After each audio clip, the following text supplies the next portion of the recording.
அனைவருக்கும் வணக்கம். சுய விழிப்பு என்ற சிறுகதை உங்களுக்காக. இருபுறமும் எரியும் கொல்லிக்கட்டை, நடுவிலே எறும்பு வகையாய் மாட்டிக்கொண்டு தவித்தது. மரண பயத்தில் தன்னையே மறந்தது. இங்கும் அங்கும் அலைந்தது. கையும் ஓடவில்லை, காலும் ஓடவில்லை. தன் சிறகுகளால் வாயிலும் வயிற்றிலும் அடித்து கொண்டது. ஐயோ, என்ன செய்யப் போகின்றேன், என்னை யாரும் காப்பாற்றவில்லையே என்று அருகிலிருந்த சிட்டுக்குருவிக்கு சிரிப்பு தாங்கவில்லை. ஏய் முட்டாள் எறும்பே, ஏன் கதறுகிறாய்?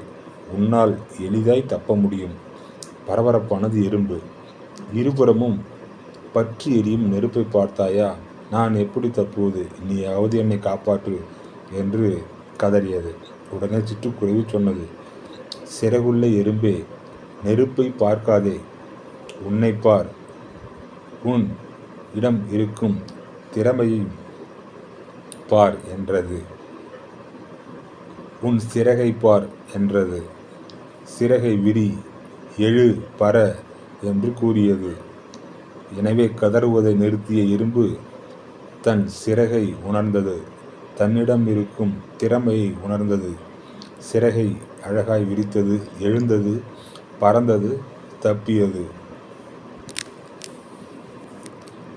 எனவே அதிர்ச்சியான நேரங்களில் தன்னிடம் இருக்கும் திறமையை வைத்து எவ்வாறு தப்பிக்க வேண்டும் என்பதை நாம் யோசிக்க வேண்டும். அதுதான் இந்த கதையின் moral of the story.